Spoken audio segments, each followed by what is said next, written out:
to his feet. Vaccaro slammed it home. Garland left wing, free ball. Perfect. Garland went to the lane, lobbed to Mobley. Pow! And Allen blocked the shot at the rim. Pow! With the left hand and a foul. Welcome to the Chase Down Podcast, part of the Cavs media family. I'm your host, Justin Rowan. The Chase Down is presented by Fubo, the official streaming partner of the Cavs. Watch over 350 channels of live sports and TV, including FanDuel Sports Network without cable. There's no cost and no commitment. Try for free at FuboTV.com/Cavs. The Cleveland Cavaliers are 2-0 against the Miami Heat, and Evan Mobley is your Defensive Player of the Year. It is Defensive Player of the Year, not Podcaster of the Year. The voters did right by our guy, and joining me today is my co-host, Carter Rodriguez. Carter, how you doing, buddy? I'm doing great. Feels great. Justice was done at the award level. I said I wouldn't care about awards ever again, and I'm such a liar, such a fraud. I really wanted this for Evan. I feel like he really earned it. I didn't want bad faith stuff to take away his accomplishment, for his second major award nomination of his career, and it just feels really good that he was rewarded. It feels great to see him rewarded. I can hear, you talked about how you didn't want to care about awards again. I can hear how much you care in your voice. You're cracking up. And speaking of your voice, we have brought in reinforcements. Friend of the podcast making his return, Jeff Nomina. Jeff, how you doing, buddy? Wonderful. I can be the Ty Jerome. I can jump in here, when the two stars get a little beat up and try to fill in. So also very excited about the Evan Mobley. I can see on your YouTube you're trying to fill in, and you're filling in the wrong lane, my guy. You got to stay in the middle of the camera. It is also great to have you here, man. I'm super excited to see Mobley win, Defensive Player of the Year. Jared Allen obviously talked about how the Cavs play ethical hoops. And I think one thing that doesn't get talked about enough when we talk about Evan Mobley is he plays ethical defense, right? So many times when we see the elite defenders in the league, think of, Lou Dort, Draymond Green, some of the other guys that deserve mention in this conversation and deserve votes. A lot of the times we talk about how their reputation has allowed them to get away with some stuff, right? Like, that's probably a foul on a lot of other guys. There's a lot of holding. There's a lot of shoving. There's a lot of little things they do to trick the rules and to give themselves an advantage on the defensive end. Mobley plays about as clean defensively as you could expect anyone, really. He, half of his blocks could be classified as steals because he's keeping it in play. He's, sending it to teammates. He's not somebody that is putting elbows into guys. His ability to recover when he does lose, that first step is almost second to none in the NBA. He's just a complete freak on the defensive end, and I mean that in the most complimentary way possible. And it's kind of fun because it feels like at the beginning of his career, he was so toolsy and, had all these splash plays. But I remember early on, we were like, I think Jarrett is still the best conductor for the defense. This is rookie year, Evan. And then last year, it was like, oh, they're drawing even. It feels like, Evan's gotten there at the same level. And now it's the splash plays and the communication and the preventing plays from even happening and kind of being able to make every single play, every part of the floor. I just feel like he's really gone up another level every single year, not just in terms of his physicality. Obviously, he's much stronger, much more capable of guarding in the post than he was as a rookie, but his understanding of the game has just gone up and up and up. He was a savant when he came in, and even savants have room to grow. I got to ask you guys, because I was just thinking about this, because we've never said it out loud, I don't think, on this podcast at least. Is Evan the best defensive player in the history of the Cavaliers franchise? Oh my goodness. Nom, you go first. Answer that one. I need to marinate with that. Yeah, I'm trying to think back old, to the Nance Seniors or the Ron Harpers, trying to think back to those days. But in the kind of the modern era, he'd have to be, right? Yeah, I believe, I can't think, I should have done some research. I wasn't expecting to get hit with this question, but I feel like he's the first to win Defensive Player of the Year with the Cavs. He is the first Cavalier to ever win. Does it count if your defense is your offense? It's not your stuff. That's a great question. The thing is, I feel like there were years that LeBron deserved to win Defensive Player of the Year. I think he was insanely He was the anchor for impactful those best in the league defenses.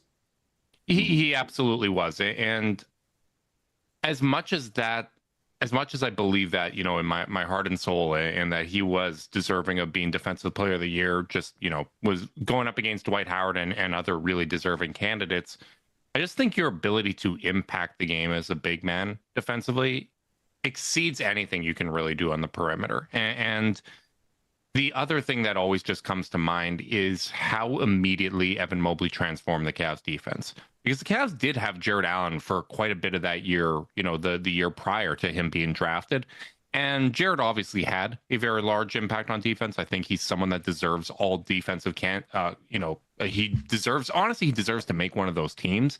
He probably won't, just because of how good Mobley is. But I think the way that Mobley transformed what was the bottom of the league defense into a perennial fantastic defense, always in the top 10, particularly great when he's on the court. That's something that not a lot of players can do.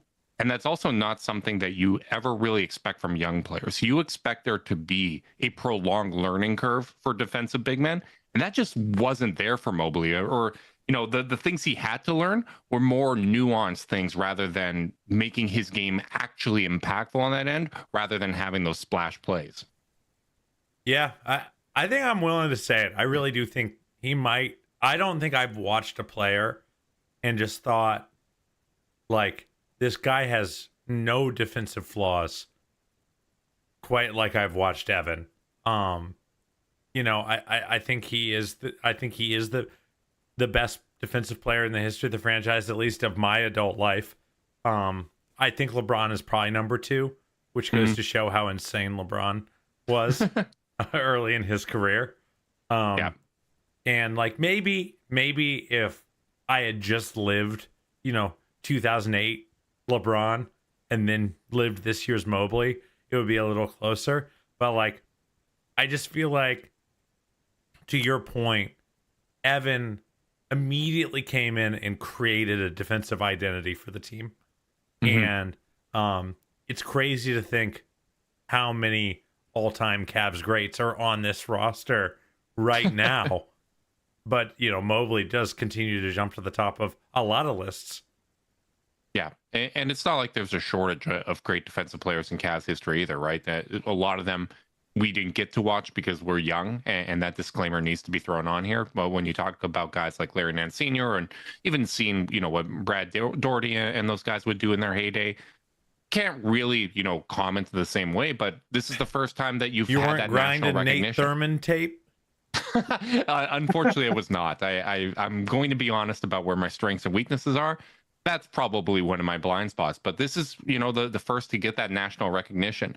Nam, were you a little worried that, the Draymond push, the media push, the voting odds, where were you at kind of throughout this process? Because I was so fired up. When it first happened. And then like recently it felt like it kind of calmed back down, but I was like to the point where I just didn't want Draymond to win no matter what. Like I was almost okay with anyone but Draymond's stance for a little while, because just begging for it on a podcast felt too sad of a reason to give it to someone.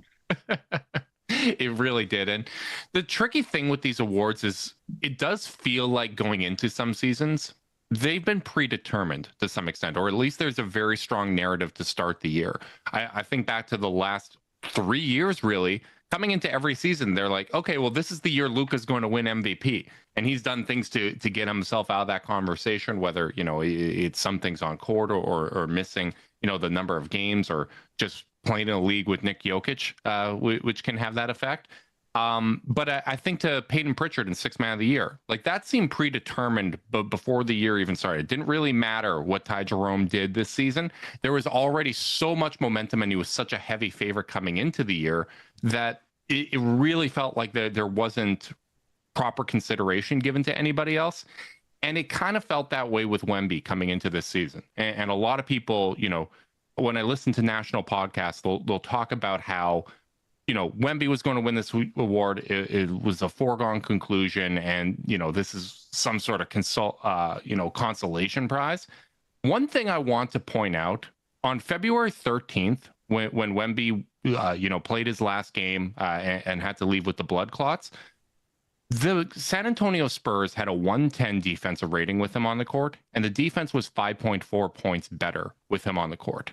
When Mobley was on the court for the Cavs, they had a 106.8 defensive rating, and the defense was 6.3 points better with Mobley on the court versus off.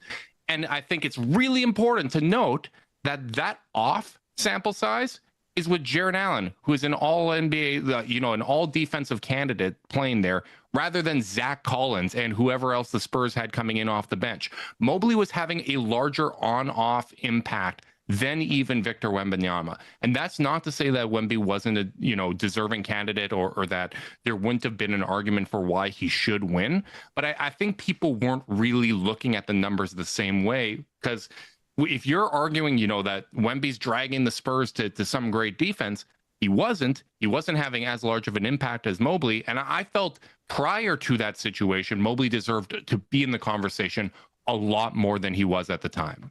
Bro, I couldn't agree more. And it's a weird spot in, a discourse argument to not be like, Wemby's bad at defense. That's not what we're saying. No. Or that it's a bad pick to say that he was going to be the defensive player of the year. But like the degree to which the conversation just seemed over didn't make sense to me at all. Didn't make sense to me with Pritchard. And it just feels like we kind of pick and choose our spots on when we're going to really lock in on opening up the discourse versus shutting it down. And yeah, I think Mobley is not a by default defensive player of the year. I think he was the best defensive player in basketball this year. Yeah, I totally agree. And it's frustrating. Some awards, I think, when it comes to clutch player of the year, Darius finishing 6th is absurd. When he was the most efficient clutch time scorer, it was one of the highest, clutch scores for points per game and all that kind of stuff. I can understand that. I can understand voters not, giving as much thought to it. But defensive player of the year, that's prestigious, man. Like there are, contract incentives, which, congratulations to Mobley for hitting those. I think that's one of the benefits of what the Cavs did at the deadline to get under the luxury tax for this season and stop that repeater clock from starting. You got basically a really, really good team all locked up for future years, and you don't have to really worry about this. You don't have to worry about these guys getting accolades. So I think they're in a great position. But defensive player of the year, that's an award that deserves proper, consideration when it comes to the voting. It felt a bit like Wemby's physical skills too just kind of outweighed everything else. And you talked about Mobley coming in as sort of a savant and that understanding, and not that Wemby's a slouch on that end, but his physical attributes are just so overpowering that it felt like people just kind of saw that and went straight for it, where not kind of taking into the full account of everything Mobley does out there that isn't captured by just being massive and blocking shots in the stand. Well, big shouts to our guy Evan. It's cool seeing them get this kind of recognition. It's cool seeing Kenny in the front runner for Coach of the Year, and I do think it's reflective of the expectations of this roster. You have the Coach of the Year, you have an All NBA first team candidate in Donovan Mitchell, you have the Defensive Player of the Year. There's a reason this team is in the title picture, and it's because of all of these contributions up and down the roster. Third place and fourth place and sixth man of the year. As much as and I'm certainly guilty of this, as much as we've kind of cried foul of the way the award races have finished at the top and the way the narratives have kind of gone, you can't say that the guys haven't been well represented at every level, Yeah. Almost every major award, the Cavs are going to finish in the top 5 for in some form or fashion. Yeah, I think Donovan's going to be a top 5 finalist for MVP and deserving. So I think he's going to be a first team All NBA guy. It takes, it takes a lot of very talented individuals to be as good as the Cleveland Cavaliers. And I think we saw that once again in game two. Game two, Eric Spoelstra is one of the most infamous things in basketball. He always finds a way to steal those games. That's where the Boston Celtics were got caught on their home court last year against Miami in the first round, against a worse Miami roster, frankly, because it was still no Jimmy Butler, but there was no Davion Mitchell and there was no Andrew Wiggins. They always seem to find ways to win those games. And, to start game two, Miami came out, really had the intensity high. I thought they played a terrific game to start the game. And then the Cavs kept their composure. It was a big defensive play from Jaren Allen, spiking the ball to Darius Garland to get that, transition, a lob to Donovan Mitchell that I thought gave a lot of life to the team. The crowd started getting back into it. It was loud as hell at Rocket Arena. It was really, really good to see the Cavs respond in that way. But then we saw Miami do their own responding. The Cavs got up by 19. Miami made their own run and really made a game of it. It was concerning. It was concerning to see Miami do that, just given their history of finding ways to steal those games on the road. But for the Cavs to, once again, as the best clutch team in the regular season, come away with a clutch win against the Heat, I thought they did a very good job of averting disaster in that scenario. Jeff, you go first. I got some thoughts, but I want to hear what you want to hear what you got to say first.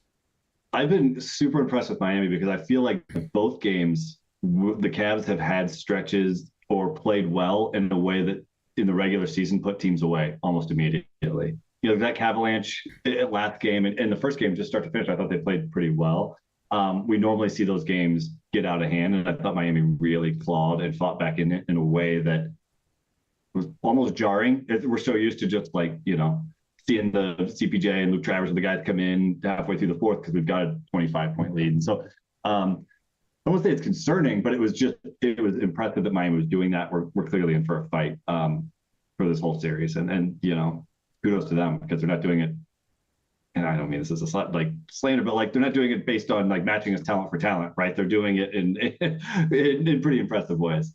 Yeah, I rewatched the game today. I actually jumped in and listened to the Dunker Spot boys do a live rewatch and break down film, and it's always funny. Justin, you are, of the two of us, always the one that's like, I like having time to digest the game.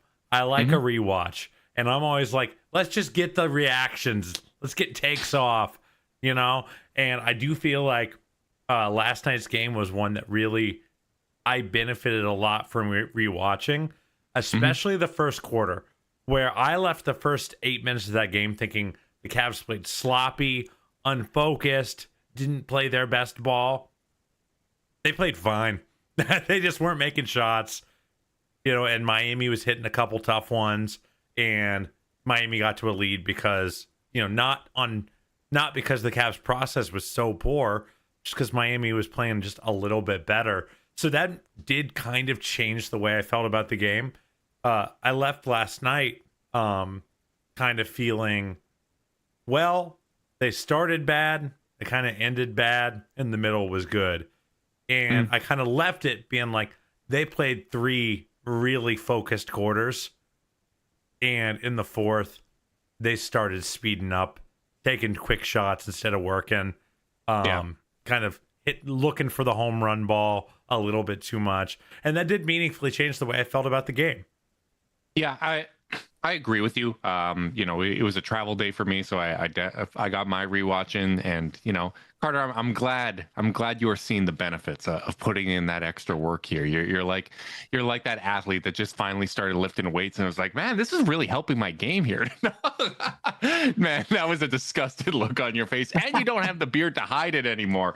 I had to get that shot in. It's always too much fun to bug you, and now I'm not in person to do that. But I honestly thought that the Cavs came out with a lot of focus on the defensive end. I thought they were really making hustle plays. I felt that in game one as well. But I thought there was another level to how they played defensively for the majority of this game. The slippage began when they were up 19. I think they thought they put Miami away, and they started to kind of have a few more lapses, right? There were miscommunications, leaving guys open that they didn't intend to. Like you look at some of Miami's open shots, and 10 of their wide open shots so far in the series have been Bam Adebayo, which the Cavs are completely content to allow him to take wide open threes. He is 2 of 10 so far for the series. That's been paying off. But I think back to the fourth quarter where Darius unnecessarily helped on Bam rolling to the hoop and left Haywood Highsmith wide open in the corner. That's not someone that you want to leave open as a shooter. You didn't need to help there. Jarrett was in that position to do that. There were other breakdowns like that. And, it really was a perfect storm because the Cavs in the first half, they went 7 of 10 on their wide open threes. In the second half, they went 2 of 8 on those wide open threes. Miami actually was almost as hot in the first half. They were 7 of 11 on their wide open threes, and they were 6 of 10 in the second. So they are shooting wide open threes at just a crazy clip in terms of how well they're converting. I think, you see a team with a losing record in the regular season, and you may not notice that, hey, Miami was actually the third best team in terms of percentage on converting wide open threes in the regular season. So, they were at 41% for the regular season. Cavs were best in the league at 42%, so not far off. So they might be a little over their skis, but this is a team that can convert those looks. And I agree with what you said, Carter. I think offensively, the Cavs got a little too rushed. I thought they were a little isolation heavy. It did feel like it was a perfect mix of circumstances where there were factors within and outside of their control down the stretch. I don't think, I think they got some bad 50-50 calls that didn't go their way. It seemed they got a little frustrated with that. How about Kenny with the challenge, though?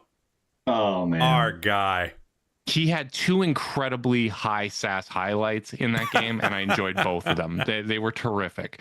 But, there were things that didn't go their way from that standpoint. They didn't hit their open threes, and then their process got worse, as you mentioned, Carter, with, more isolation and rushing a little bit when it came to getting those threes up. Yeah, I mean, but this is kind of one of those games where it's so nice to have Donovan Mitchell on your roster. Like he hit 4 threes, I want to say, in the fourth quarter. Just really uglied it up for them. And like that is so different to me than the 50-point game against Orlando last year. Where, and I don't want to take anything away from that 50-point game. He was amazing in that game. But it's the difference between break glass in case of emergency, like, hey, we need a few superstar plays here just to get us there, we need something to get us over the hump, versus like building the whole plane out of that.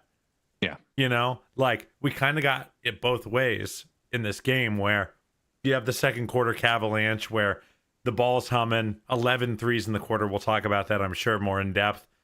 But like then you also have all right, we've kind of lost our way. We need someone just to rely on to get us over the hump the rest of the way. And they were able to get that. Like, it just feels like if the three of us were talking about like, what do we want the Donovan Mitchell experience to be? Isn't this game exactly what it is? Yeah. His shot selection too. I don't feel like he's forcing them. He's not disrupting rhythm to try to get to those shots. It feels like he's found he's really picking his spots well, not disrupting other things, but understanding when he needs to try to come in and do that, which I think has been very helpful as well. Yeah, it was terrific. And, the impressive thing, and this is one of those reasons why, as a fan, you want Donovan to keep shooting. He wasn't shooting particularly well going into that fourth quarter. I think he was down at like 35%. Basically, he had hit his threes well to that point, but everything else on the interior wasn't really working. And, he had those nice little running back finishes where he brings the ball up over his shoulder and hits the floater. He hit the threes. Just really, really came through in the clutch. And that's exactly what you want from him, right? You want to see that composure. You want to see that killer mentality. The Cavs are fortunate to have 2 guards that really excel in those situations. And Donovan did a terrific job there. It was a really productive day for Donovan, Evan, and Darius. I thought all 3 of them were very, very solid in this game. Darius didn't have the threes dropping, but still had an efficient game. 21 points on 14 shots, helped a little bit by those late free throws. But 9 assists to 1 turnover. That's terrific to see. He made sure that it stayed one turnover with a ridiculous hustle play to save that ball from going out of bounds. After he lost the ball. Yeah, I know. That's, it would have been a turnover. That's how you save it. But I thought he had a very, very good game, and just some of those outside shots didn't drop. And then Evan Mobley, man, like we talk about how the Cavs are leaving Bam Adebayo wide open. Mobley, you can't leave him open at all from three. Like, he is taking those shots incredibly confidently. And it's kind of funny looking at how many years we've always heard, Bam's going to add a 3-pointer to his game. This is going to be the year. I know I brought it up last season, but Mobley had hit more threes last year than Bam had in his entire career. And then, he goes and plays a couple games for Team USA, and people automatically believe that Bam was going to add a 3 to his game. Whereas with Evan Mobley, we wrote off the possibility of hitting threes. When the Cavs would struggle, it was, where is the ceiling with him offensively? He is just such a more dynamic player on that end. And, we debated handle versus 3-point shot. The man added both coming into this year. I'm impressed with how confident and well he's taking the pass. You see a lot of guys who maybe have, success in the regular season hitting wide open ones, and the playoffs hit, and they're either left on an island or there's a little bit more pressure and they're not able to nail those. And he is stepping right into them and knocking them down. It's not he's not hitting a high percentage on low volume or super easy shots. Like, he's going in there and he's hitting good shots, and it just changes the math completely. Yeah, I think his offense. I feel like we haven't had a great game from Evan yet on the offensive side of the floor. Not a tremendous amount of playmaking or just like he hasn't had like that takeover stretch yet. But like the floor has been really high, I think, in both games. Even though he only had 9 points in game one, I thought he did his job perfectly fine, and that was just a byproduct of the three guard. I mean, you have your three guards score 30 points apiece, basically. Your bigs aren't going to have a lot of time or opportunity to score. So I think he's been great on that end. And then defensively, I just think he's been freaking fantastic. So many plays where he just subtly shuts off a play from happening altogether, knows when to attack, knows when to leave Bam and go help. The rim protection has been really great. If I have one quibble, it's the defensive rebounding hasn't been great. Yep. They got beat up pretty bad on the offensive glass in the fourth quarter. And, he only had 5 defensive boards in this game. In the last game, he had, I want to say, like 5 or 6. He didn't have any at half last game, right? And no rebounds at half. He only had 4. He only had 4. So, he's not cleaning the glass super well. And I don't think it's because he's just getting switched out onto guards every possession. But he's also wrestling a bear in Bam Adebayo. So I don't know. Mostly I've been really, really happy with Evan's game. Yeah, and part of that, sorry to cut you off there, but one thing I wanted to mention in that fourth quarter was there was a stretch there where Miami was getting offensive rebounds, and I thought part of that was just a product of being too small. We had Sam Merrill at small forward and Isaac Okoro at the 4. I think Ty Jerome was out there with another guard, and we gave up a few opportunities there. There were times where, Sam and Isaac were both really competing to get the defensive rebound, and they just weren't large enough for it, right? Like Sam would get a hand on it, and the Miami player was still coming down with it just because they were bigger in that stretch. I think Miami is a team that you can go small against, but I thought that was a kind of an extended stretch where they were just a little bit too small. Kenny switched things up a little bit, subbing Evan out for Jared and bringing in Max Strus for Sam Merrill, but Mobley didn't get the benefit from that. And I think there are tweaks that you could potentially make here to round that out. But I think some of it is the overall ecosystem, right? It's never, or it's very rarely when it comes to defensive rebounding about the one-on-one matchups. It really is a team effort to secure those rebounds. Yeah, it's just a thing worth keeping an eye on. Miami hasn't been great on the offensive glass in either game, so it's not like a big problem or anything, but Miami's also not that good at that. So I don't know, just a thing to keep an eye on. And And then I do think it limits his offense a little bit, not getting the defensive rebound, because so much of his offense is bringing the ball up, getting momentum, going towards the basket, and using his length. So I do two think of his best, two of his best non-3 plays were the coast to coast plays. Right. So without those rebounds, it's harder to get him going and finding that momentum. That's a really good point, because he's really expanded his game. Like that goes back to that point, whether it's the 3-point shot, the handle. He's able to hit the mid-range shot. He's obviously terrific at finishing at the rim. And to your point, he can get those defensive rebounds and turn that into a coast-to-coast opportunity. When you can score in that many different ways, it really opens up opportunities for you. It opens up opportunities for him to do his best work, just like Zoom AI Companion does for this podcast, because only you can do your best work. Zoom AI Companion can help you do the rest, like automatically taking notes, answering meeting questions, and helping you respond to your coworker. Available at no additional cost with eligible paid plans or Cappy with Zoom AI Companion. Go ahead. I was going to take us. Can I take a minute to give Sam Merrill some flowers? Yeah, go for it. I feel like post All-Star break, I was someone who, I don't think I went super aggressive with it, but like reading between the lines, I was someone who was like, with the way the roster changed after picking up DeAndre, it's a lot of minutes for Sam at the 3. I don't know about that. I'm worried about being a little too small. Maybe I was advocating for more Isaac minutes. This has been a unbelievable Sam Merrill series so far. He is hitting his shots.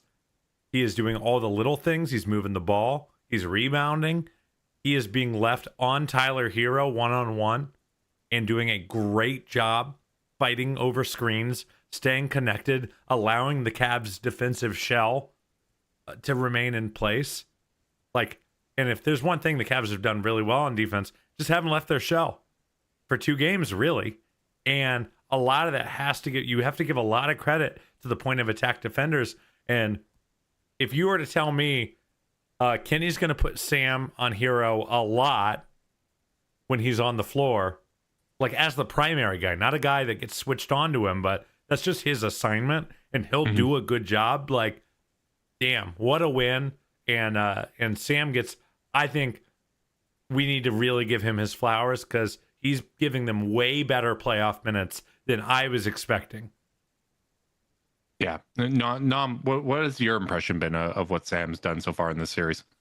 Yeah, it's just another weapon. It's another way to loosen up the defense. And, having these guys that can hang, even if they're at like a physical disadvantage, is so damn helpful. Like I don't want to pivot off of Sam, but I think we've seen the same thing from Darius, where even if he's got a size disadvantage, he's playing tough, he's staying, he's doing his assignment, he's not needing as much help, and it just allows them to do so much more. To your point on not having to leave their shell, they're not having to overreact, they're not having to overhelp or do anything. And we were talking about being small on the boards, but they're not feeling it on the defensive end, I don't think.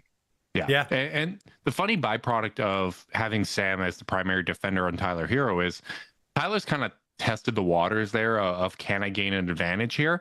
And if he wasn't the primary defender, you're bringing in whoever Sam is guarding as the screener on that set and looking to get a switch there.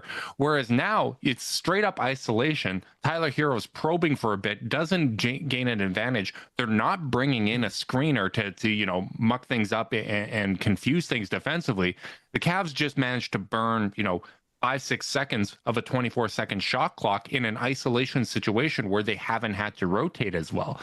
So when you have guys that hold up that well in those situations, it makes a big difference. And we joked about the parallels between Sam Merrill and Duncan Robinson in terms of how they're used offensively, how they generate fire drills on the defensive end of the floor. The big difference between the two, Sam holds up much better defensively. When the Cavs attack Duncan Robinson, when they put him in actions, when they're running their double drags and things that they do to get guys like Tyler Hero and Duncan Robinson in those actions, there's miscommunications, there's breakdowns, there's failures to navigate the screens. That has not been the case with Darius Garland, with Sam Merrill, and some of these other guys on the perimeter. They've done a really good job of navigating those scenarios. One last thing I'll say about Sam, and we can move on to other topics.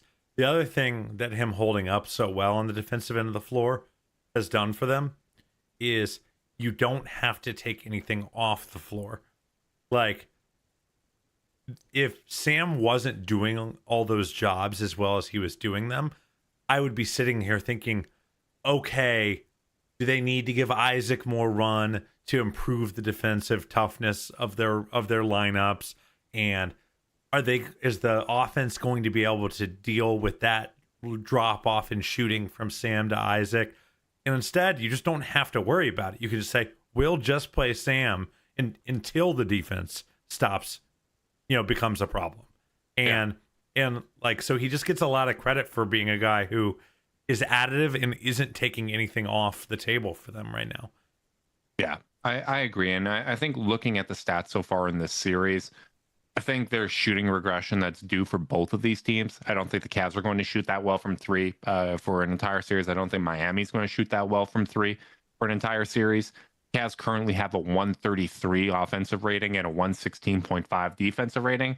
I'd say you can almost knock off like 7 points from both of those numbers just to account for shooting, regression. I feel like the defense has been better than the results, and the offense has been a little better than the process, just with how well they're shooting overall. But, they've done a really, really good job. I feel overall defensively. There was that slippage in the fourth quarter, but for the most part, I feel really good about how they're playing on that end. It's just going to come down to cleaning up some of those little things in the margin, right? Whether it's making sure you're securing those defensive rebounds, making sure there aren't those miscommunications, and you keep your foot on the gas when you have, the lead. That's going to be really important because this Miami team never quits. I actually thought it was really interesting that Donovan Mitchell spoke to that, about how this is probably good for them in terms of the health of the series overall, that they had to win the way they did, rather than, game 2 against Orlando last year, which was a laugher just like game 1. And they weren't really expecting the punch that they ended up getting thrown in game 3. You're going to expect that now with the Miami Heat. And I think that puts them in a better position to go up 3-0 in the series and learn from their mistakes of last season. Not only are they going to expect the counterpunch, I also think they have tape. They have a fourth quarter of tape to look at and go, okay, guys, this good tape, this bad tape. Like, and there is value in that. We always say it. Autopsy's nice. Having a dead body to look at gives you something. So if you get to have that without losing, all the better, And I'm not saying it's awesome that the Cavs didn't have a great fourth quarter against Miami. It's obviously you'd rather them just win every game by 20. But like, there is value in they kind of lost their way for a minute. Yep. And now the staff has something to really a counterbalance really for what they've done so well through 2 games. I want to ask you this, Nam, because you are a fellow angster. We got happy-go-lucky lad over there who just never worries about anything. How relieved are you that the offense has been this good? 137.5 offensive rating in game 1, 128.7 in game 2. How relieved are you that against a top 10 defense, the Cavs are scoring with relative ease? It's incredible because I think we all have a lot of scars from 2 years ago, especially, but even Orlando and stuff last year, where things got bogged down. So there's always that little kind of question of the regular season was great. We were a monster. But when it starts happening, when you start having Spoelstra on the other side scheming for you, and when you start, the bullets start flying, it's going to happen. And it is so reassuring that we're seeing it. I mean, the guards have just been incredible. Ty still being able to do that in game 1 was absolutely incredible. Darius being this good has been incredible. Donovan finding his moments and still having that kind of Superman cape has been incredible. So it definitely is reassuring going forward, right? I'd love to see them. This is going to sound crazy because we're shooting like 50% from 3 last game, but do you feel like they're a little bit perimeter heavy right now? Like the bigs are not getting a whole, and I understand Bam and Ware are tough matchups, but even Mobley had 10 shots and 6 of them were threes last game. Like we are not getting in the paint a whole lot. Our buddy and former editor-in-chief at Fear the Sword, Conrad, brought this to our attention in one of our many group chats to discuss the Cavs. But if you look at the frequency in terms of how many shots the Cavs took at the rim, Game 2 against Miami was their lowest of the season. It was 9.3%. Game 1 was their 4th lowest of the season at 14.6%. So out of 84 games, the number 1 and number 4 lowest frequency games in terms of shots at the rim have come in the playoffs. When you look at the regular season, the median kind of frequency for the Cavs of rim shots is about 32%. So you're getting, you've cut that down to a third. And I do feel like, particularly in game 1, I thought they did a really good job of getting into the teeth of the paint. I thought they were really getting downhill at will. Maybe just a lot of those turned into kickouts for three-pointers as the Miami Heat defense scrambled. But I do feel like there are opportunities available. And in particular, I feel like there is, some low-hanging fruit when it comes to getting Jared Allen involved offensively, because I feel like when they have, he's delivered. Like, he's been efficient in this series. He's been great on both ends of the court. I think that they could do more to get some easier buckets there, because there is going to be that shooting regression in this series. And one of the ways you can counteract that is by getting those high quality shots at the rim that they were able to convert all season long at a really good rate.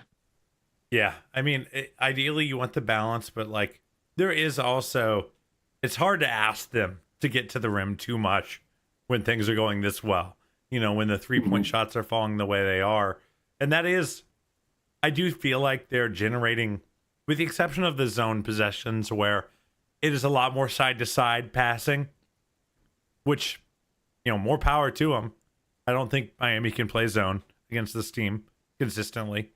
I think the shooting talent's just too high, but I think they are getting downhill enough that I'm not like, I don't feel like they're playing Celtics ball here, I guess, is the crux of the tree I'm barking up. So it's like, overall, I'm not that worried about the shot profile. I think a lot of that's just going to even out as Miami starts saying, we got to stop the threes. Like, we got to do whatever we can.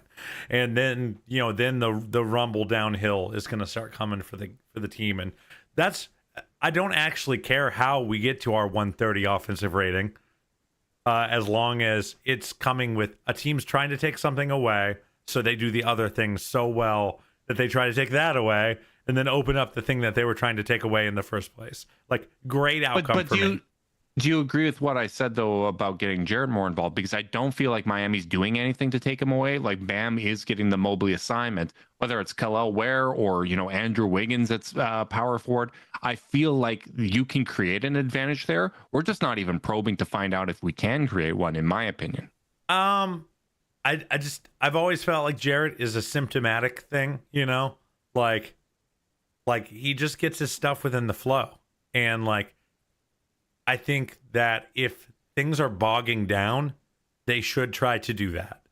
But if things aren't bogging down, I just don't see a ton of need to change what they're doing. I do wonder if Kel'el Ware is going to get taken out of the series soon. He didn't Maybe play. That's why we're not doing it. We're trying to keep him on the court. Yeah. I just, he's, and I wonder if that'll change things a little bit where,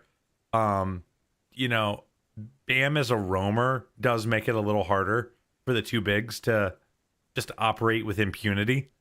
So like, I don't know. I'm just not that pressed. And if I see more quarters like in game 2, where it was like 25 points, 24 points, 28 points. Okay, sure. Let's start tweaking things. But for now, I'm generally okay with it. Fun fact. No, break the tie here. Who's your favorite child, Carter or myself? Where do you fall in this Allen debate? Well, I mean, I kind of set this up with, they shot 50%, so it seems crazy to be like, hey, were they taking too many threes? But I do think when things got bogged down, Carter, to your point, like they should be opening up other things. I don't think they were going to the other things. I think they kind of got stuck, in that same rhythm where they couldn't break out of that. So that's what I want to see, the ability to pivot when it stops working. To your point, like the shooting rush is going to happen. Should that open things up? Yeah, but they still have to do it. They still have to pivot. And I said this post game last night of just like, I do think your brain kind of breaks when you hit 11 threes in a quarter. And you kind of forget how to do any other way because it feels so good to play that way. That, I think it's hard when you do cool off playing that style to kind of re-find your footing. So it's fair. And I think, like always, you represent a healthy middle of the two arguments. I do want to ask, real quick, what do you think the Cavs' offensive rating was in the second quarter? 165. Jeff? 175. It was insane. 179.2. Oh my goodness, we both went low. A true shooting of 90%. It's pretty cool that the Cavs have, the number one and number two highest, scoring quarters from a 3-point perspective. And, do you think at some point we got two really good Kenny Atkinson sideline moments on camera? Do you think during the second quarter there was one that was missed where he turned and looked at Damari Carroll and was like, it's way more fun on this side. Yeah, it's much more fun when this is not happening to us. Do you guys feel like that happened? We need a Kenny cam, game 3. We just need like a picture-in-picture kind of thing, like just Kenny the whole time. I love the idea of a Kenny cam. I need picture-in-picture the entire time. Great proposal. We absolutely need to do that.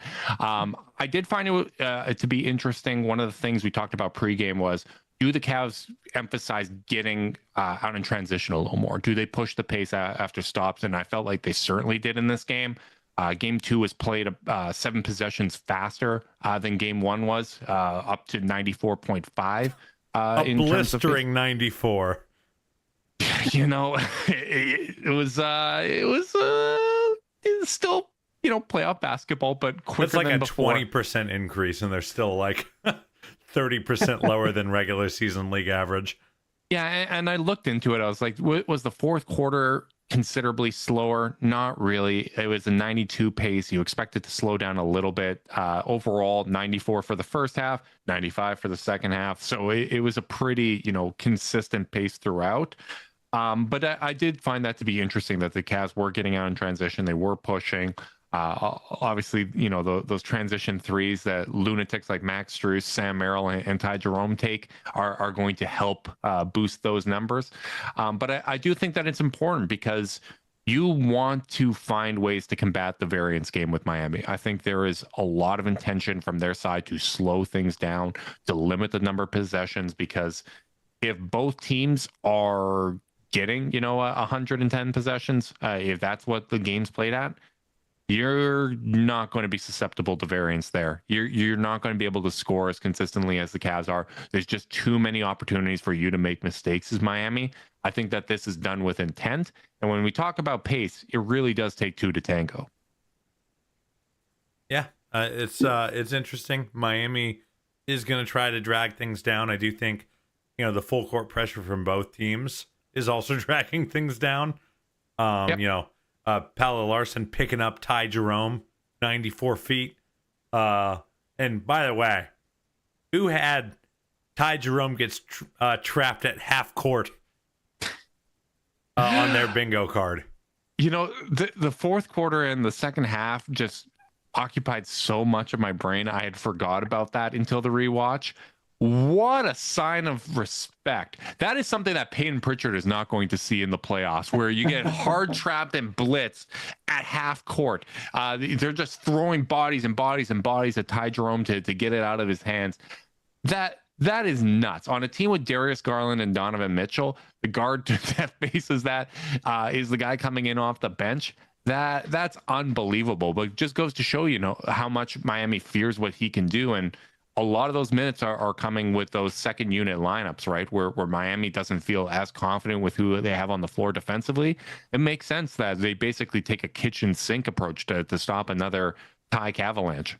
Well, Ty had a bad game, which is the funny thing. Goes 2 of 8, shorts a bunch of floaters, but still finishes plus 10 just because of his general vibe, man. His general Tyness. General Tyness. Had a much better game off the bench. Our boy DeAndre Hunter, a big part of that second quarter Cavalanche. Jeff, what'd you think about him? Yeah, it's nice having, he and Maxwell, I think, are the two guys, well, and Sam, who just pull immediately and don't need a lot of space to do it. And I think that just opens up so much when you've got guys who aren't scared to take, 1 inch of space and try to get a shot up. And I think that having another one, a guy at his size especially, that can help space out and do that, it just changes they're just impossible to guard. Like this offense is just impossible to do anything. Yeah, I was happy to see DeAndre hit those shots. How do you guys feel about how he's played defensively? Because I haven't felt him in a big way defensively. Maybe, some of that is Miami doesn't really have perimeter initiators. Like Andrew Wiggins is looking to create for himself. And even at that, there's some limits to what he can do. But and I don't think their minutes have lined up that much either. Yeah, and then I looked at the numbers. The Cavs have a 92, defensive rating with DeAndre on the floor. It's one of the biggest on-off, in the positive differentials on the team. I just hadn't felt it a whole lot, but maybe this is me picking nits, right? But I think him hitting shots offensively and getting on track and playing with the confidence he did was a really nice sign to see. And our guy Isaac hit his only 3 of the night as well, so that was also a good sign. I think DeAndre's been pretty good physically. He's been fighting when he gets switches, fighting for boards. He had one where he was kind of hand fighting with Khalil Ware and got the ball on a rebound. I wouldn't say I feel like he's been, a top 6, top 7 guy for them, but like just goes to speak to the luxuries of this roster where DeAndre's just been okay. He wasn't good in game 1, I guess, but even in game 2, he was just okay, but like was still meaningfully part of swinging the game. So I don't know. He hasn't had his playoff moment yet by any means, but like the fact that it doesn't really matter is pretty nice. Yeah. And, we talked about whether or not we'd see more of those kind of end of bench guys. We didn't see a whole lot more of them. DeAndre obviously got a little more burn than he had in game 1. I was happy to see Okoro hit his only 3 of the game, but it's funny. It almost felt like a flip from game 1 where I thought Okoro was doing a lot of little things in game 1. I thought his defense was very strong. It was not strong in game 2. Davion cooked him like 3 times. Yeah, and that was a big part of that Miami run. And, Davion Mitchell is not someone that normally has that kind of juice off the bounce. I'm not used to seeing Isaac kind of get caught in those spots. I think he can certainly play better, but it was just one of those kind of for Davion so far in this series, by the way. Jeez. I did not expect to be sick of Davion Mitchell. I just did not. When I was going to this series, I was not circling him like, oh, I'm going to be mad at that guy after a couple of games. He's frustrating. He's been great. Yeah, it just stood out to me because I think back to even, previous playoff games, basically the struggles that Isaac has had in the playoffs never really come on the defensive end. Like he's been really good. He in that Knicks series, he gave them good minutes on that end. Against Orlando and Boston, he's given them good minutes on that end. So for him to have, a couple possessions where he wasn't on and he was a step slow, really stood out because that was a decent part of that Miami run, right? They were getting some pretty good looks in the lineup where it was he and Donovan out there. So just one of those things that I wanted to note. One of the things Zach Lowe actually brought up on his podcast is that he'd like to see a little bit more time for the Cavs starters together when it comes to the playoffs. I looked into it on how often those guys play together in terms of the core 4 in the regular season. It's 14 minutes per game, which is nuts. That's where it's at. In the playoffs, it's up to 17. Miami doesn't really have, a core lineup that in the same way. But I think the closest thing to it would be the Bam, Hero, and Wiggins combo. They're playing about 21 minutes per game, so about 4 minutes per game more than the Cavs core 4. Do you agree with that assessment? Where do you guys kind of come out in terms of the minute load for the Cavs' most important players? I just kind of feel like they've got to lose minutes more. They've got to have lineups that aren't working consistently before I'm going to ask Kenny to change anything. I think if you started the playoffs, I would have said, yeah, I'd like to see them go down to 9 just to make sure everyone gets these reps. But like, they're getting okay, you could take Isaac and Dean 16 minutes, reapportion those to the core, give them more run. I thought Dean was awesome defensively in his 6 minutes. Just wrestling Bam Adebayo every possession up and down the floor. Just making heady plays. I think Isaac needs that run from a confidence perspective. So it's like, yeah, you could do that. Those are your 2 lowest minute guys. 16 minutes isn't very much. You just take those shifts, reapportion them to the starters, and, still no one's going to be much higher than 35. But, is it worth it right now? I say no. Yeah, and what you're learning about the other guys is valuable, right? Like, I don't know what more minutes from the starters. Now, if the series was in trouble, like if we were if we were struggling and down, yeah, I'd be calling for it. But right now, we're learning more about, we just talked about Sam for a while. Like, that's great to learn. We need to see that. We need to understand what's happening when we put those guys in. So, yeah, I'm not worried about it now, but I think it's, to my earlier point, like, you have to see, you want them to do it when it's time to do it, to make that pivot. Like, if we are in trouble, yeah, I think that's a lever to pull. But right now, I'm not worried about it. Yeah, and breaking those numbers down just a little further, 13 of those minutes per game are coming with Max Strus, 3 minutes per game with DeAndre Hunter as kind of the fifth guy between the core four. Those minutes have come to close out first halves so far. That seems to be the rotation Kenny's using.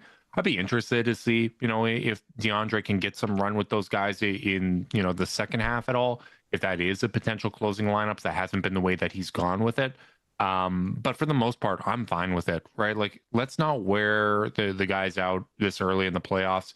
If there's ways that you can still comfortably keep their minutes down and manage things, that's important, because you never know when a freak play can happen, right? Like, Darius, it looked like with 2 minutes to go after blowing a defensive assignment, tried to respond with a closeout.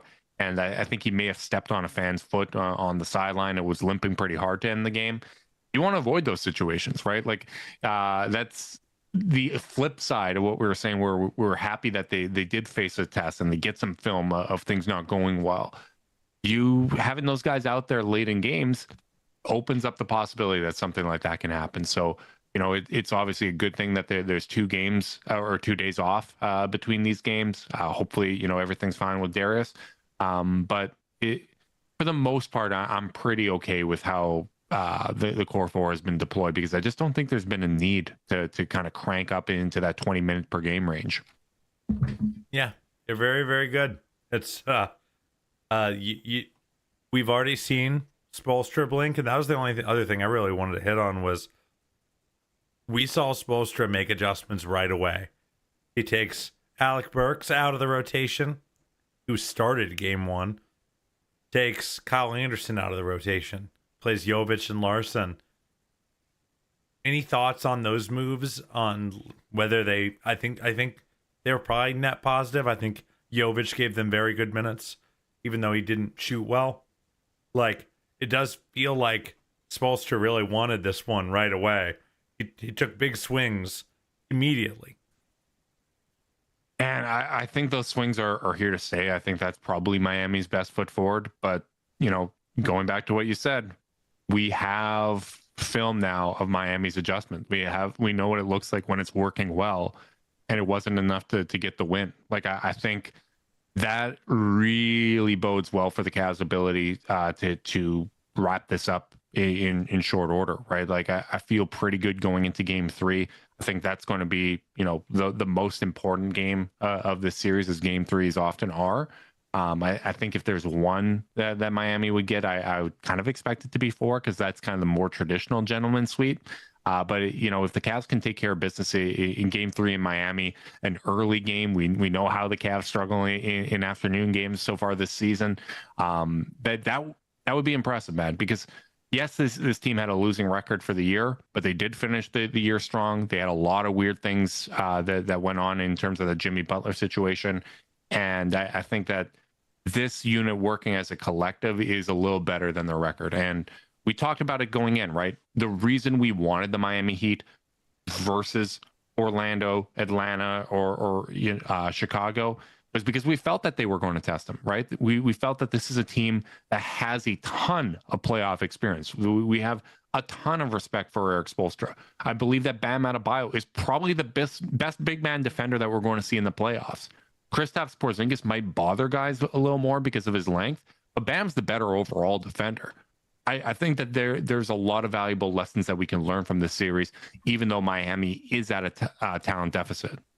I got to say, I said this to you at dinner before the game, that I thought Miami's best shot at us was last night.